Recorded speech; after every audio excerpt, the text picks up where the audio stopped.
안녕하세요. 하영미입니다. 이번 강의에서는 댄스 필름과 좀 친해져 보는 시간을 가지려고 하는데요. 우선 댄스 필름은 영상과 춤의 결합으로 탄생한 작품을 칭하는 용어로 현대에는 디지털 테크놀로지와 무용의 결합으로 만들어진 작품들을 포괄하기도 합니다. 저는 오늘 영화 피나를 여러분들께 소개하려고 하는데요. 하나의 작품을 함께 알아가면서 춤과 댄스 필름에 조금 가까워질 수 있는 시간이 되었으면 합니다. 빔 벤더스의 영화 피나는 안무가 피나 바우시와 그녀의 부퍼탈 탄츠 테아터에 관한 이야기입니다. 우리나라에서는 2012년에 개봉하였고요. 유럽 영화상과 독일 영화상을 수상한 바 있습니다. 영화 피나의 제작 스토리, 안무가 피나 바우시와 영화 감독 빔 벤더스에 대해 알아보고 영화 피나에 대한 감상 포인트를 몇 가지 살펴보도록 하겠습니다. 피나의 제작 스토리입니다. 1985년 영화 감독 빔 벤더스는 피나 바우시의 카페 뮬러를 처음 봤습니다. 크게 감명을 받은 벤더스는 바우시와 함께 그녀의 춤을 담은 영화를 만들기로 했습니다. 하지만 2009년 바우시는 갑작스러운 죽음을 맞이하게 되었고 벤더스는 영화 제작을 중단하려 하였습니다. 20년 이상 꿈꿔온 영화였으나 피나 없이는 불가능하다는 생각을 한 것이었습니다. 하지만 피나의 무용수들은 공연을 멈추지 않았습니다. 이것을 보고 빔은 영화를 계속해야 할 이유가 있을지도 모르겠다는 생각이 들었습니다.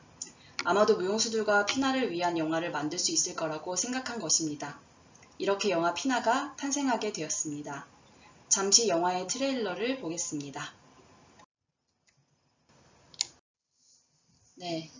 영화 피나를 살펴보기 전에 안무가 피나 바우시와 영화 감독 빔 벤더스에 대해 잠깐 소개하도록 하겠습니다. 부퍼탈 시립극장의 안무가이자 예술감독인 피나 바우시는 여성에 대한 차별, 인간의 폭력성과 정치적 모순 등 사회 비판적 이슈를 담아냈고 이러한 것들은 인간 내면의 다양한 감정으로 표출되었습니다. 불편한 진실들은 무용수들의 움직임과 대사를 통해 관객들에게 직접 전달되었고 보수적인 부퍼탈의 관객들을 당황시켰습니다. 평론가들은 자기 도취적 안무가라고 피나를 폄하하기도 했습니다.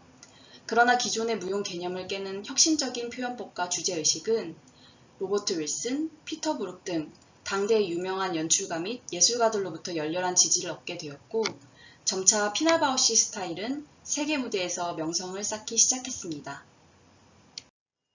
그녀의 작품은 탄츠 테아터라는 양식으로 불려졌습니다.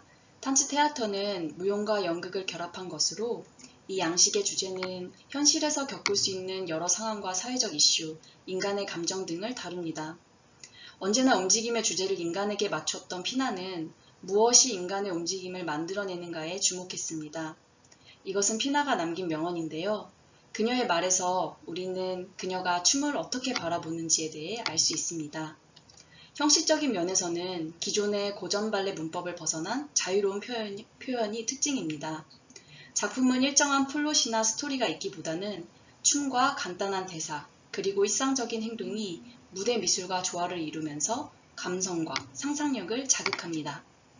피나는 완결된 개념을 가지고 안무를 짜는 대신 단원들에게 질문을 던지고 다양한 아이디어를 나눔으로써 그들의 생각을 끌어내고 이를 작품에 반영하는 방식으로 진행하였다고 합니다.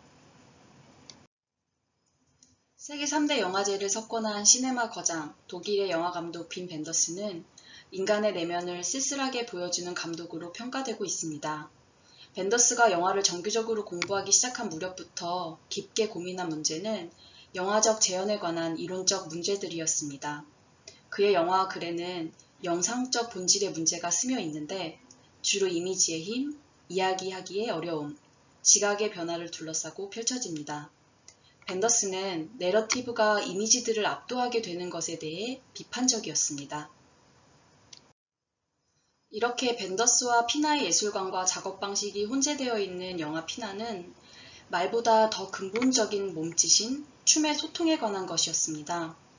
영화에는 피나 바우시의 작품들 중 4편의 작품이 등장합니다. 봄의 에너지와 생명력을 폭력적인 군무를 통해 보여주는 봄의 제전, 인간의 갈망과 외로움을 미니멀하게 담아낸 카페 밀러, 남녀 관계에서 발생되는 호기심과 욕망, 그리고 잔인함을 다룬 콘탁트 호프, 비바람 속에서 공포와 두려움의 내면 세계와 싸우며 사랑을 갈구하는 보름달.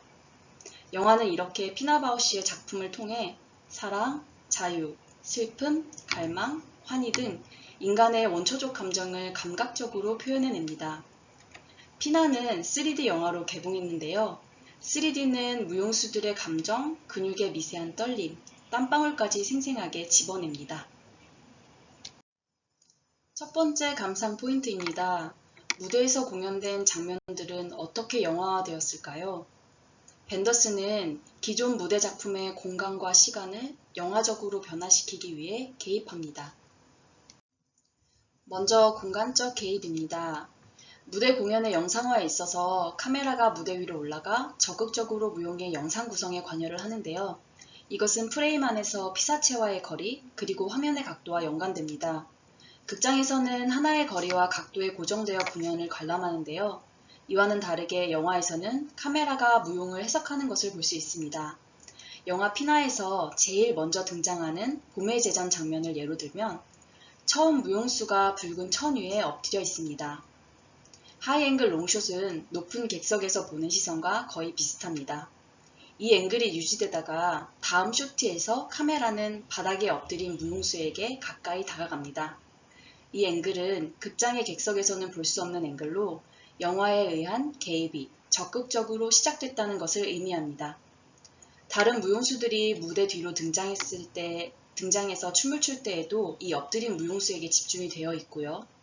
그 다음 처음에 롱숏으로 되돌아왔을 때 이 무용수가 무대 위에서 움직이는 다른 무용수들 중 하나인 것을 보여주게 됩니다. 조금 뒤의 장면을 보면 붉은 천에 대한 무용수들의 태도를 볼 수 있는 앵글인데요.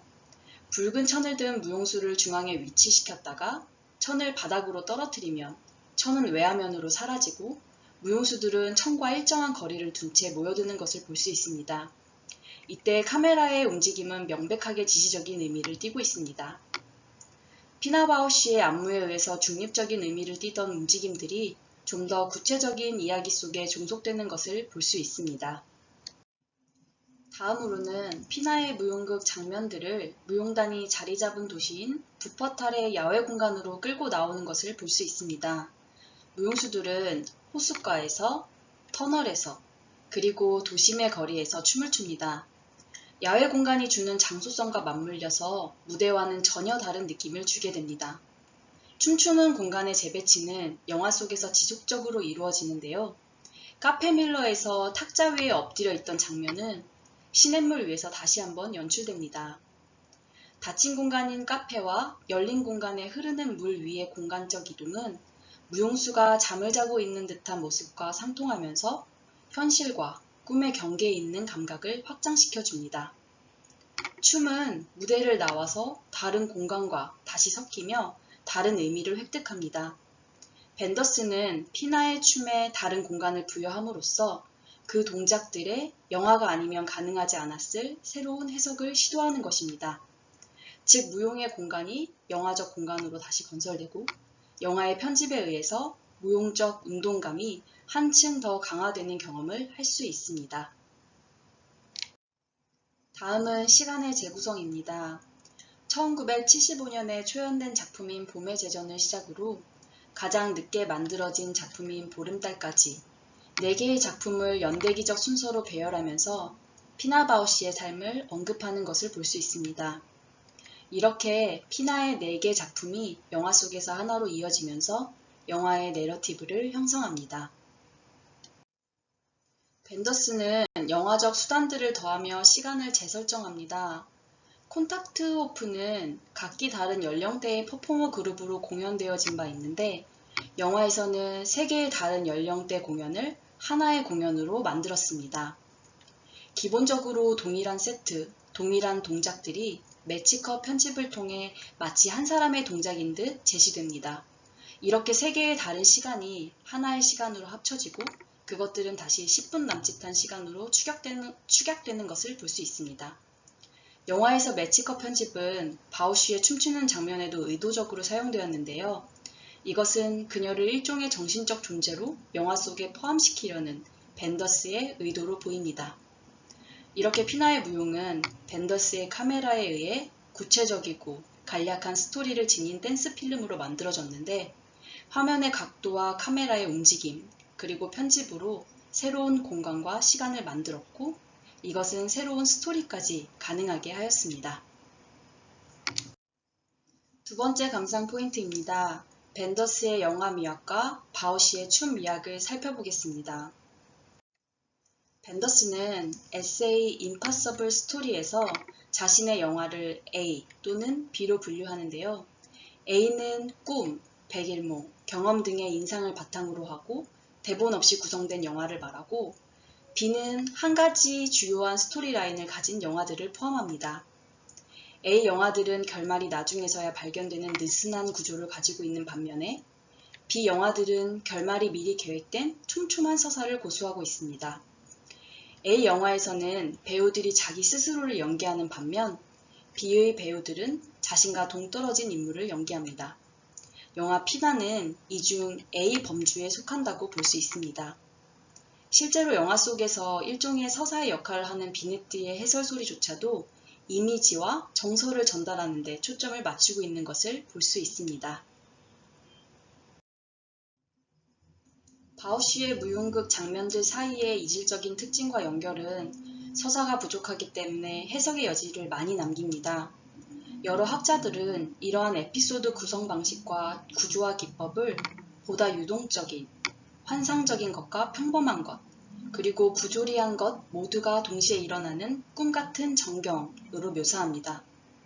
영화 속의 순간순간들은 서로 관련이 없어 보일 수 있지만, 기저의 근본적인 의도를 공유하며 내부 일관성을 가지고 있습니다.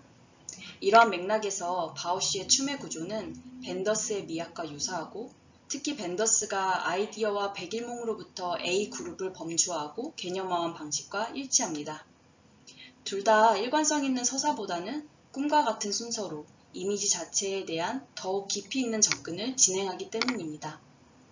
이렇게 영화 피나는 전체를 관통하는 4개의 작품과 그 안에 개개로 존재하는 무용수, 그리고 피나 바우시와 그녀의 정신이 이미지들 사이사이에 존재하는 것을 볼 수 있습니다. 또 장면과 장면 사이에는 각기 다른 작품에 등장했던 오브제 또는 각각의 무용수가 매개가 되는 것을 볼 수 있습니다. 벤더스는 무대에서 불가능한 다양한 영화 기법을 사용함으로써 관객의 경험을 향상시킵니다. 하지만 벤더스가 의식적으로 바우시의 탄츠 테아터를 언급했듯이 사람, 자연, 사는 이야기, 감정 등 삶의 많은 것을 아우르는 피나의 작품이 주는 힘이 있었기에 영화가 주는 감동이 큰 것 같습니다. 저는 이런 생각을 해봅니다. 만약 피나 바우시가 살아있다면, 그래서 빈 벤더스와 함께 영화를 완성했다면 지금의 피나는 어떤 영화가 되었을까요? 다음은 벤더스의 인터뷰 내용입니다.